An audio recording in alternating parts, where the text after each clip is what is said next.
Today, I'm going to talk about getting your needs met. If you didn't listen to part one on what needs are, I'll link it below, so you'll want to check that out first.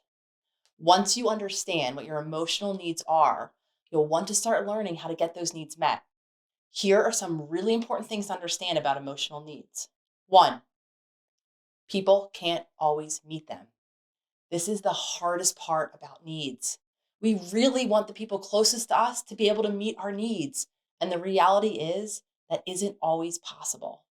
Two, we need to be active participants in meeting our own needs.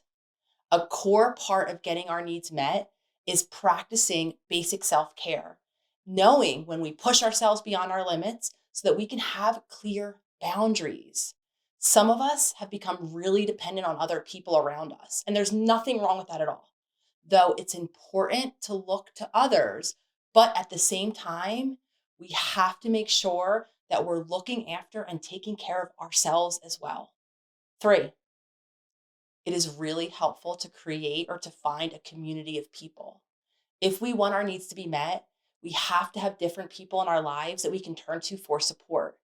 This means that it's really helpful for a lot of us to build a supportive community of people around us so that they can be here to help us, to support us in getting our needs met. Here's a really simple example. Say our partner is having a really tough week at work. They have a deadline and they're just really stressed out. We, on the other hand, we're feeling a need for connection. What we can do in that moment, we can take a moment, we can ask ourselves, is my partner in a place to meet my need? And right now, they have to focus on work and they're feeling too stressed to really be present or to support us in the way that we need it. So this might mean that we can reach out to our best friend, maybe make lunch plans, or we haven't had a visit with our parents in a while. Maybe we plan a visit with them then, giving our partner some space in the house to just be. The more aware we become of where other people are at, and the more we learn who can best meet our needs, the better our outcome will be. So now I'm going to talk about how to ask people how to meet our needs.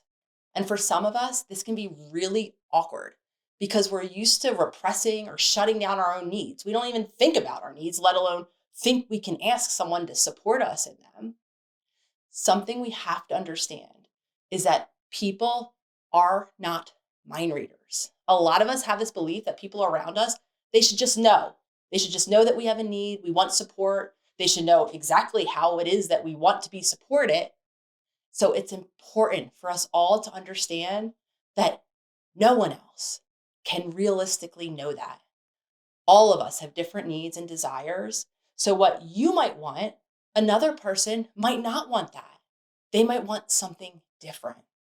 This is why it is so important to be direct about our needs, to actually give others an opportunity to meet them.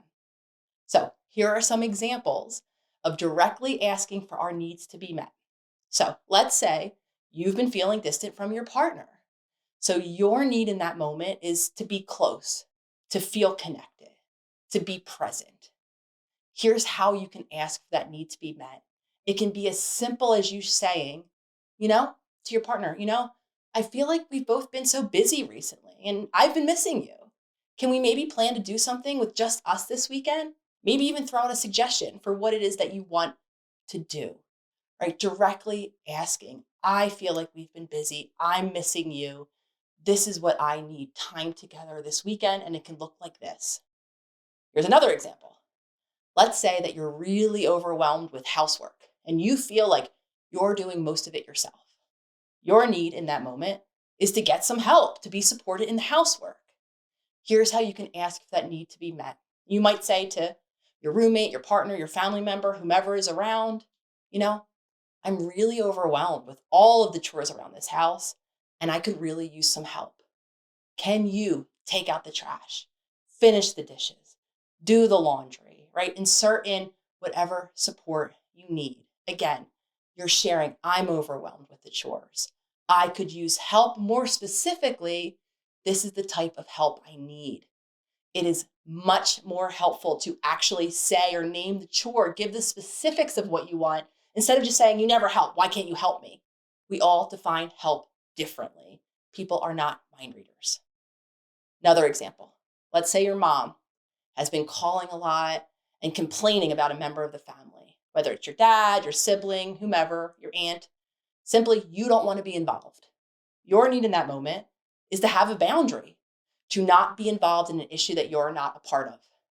How to ask for your need to be met in that moment can look like you sharing, I can tell that this is a really stressful for you, mom, dad, or whomever, regardless of whatever is going on. And I'm sorry that that's happening.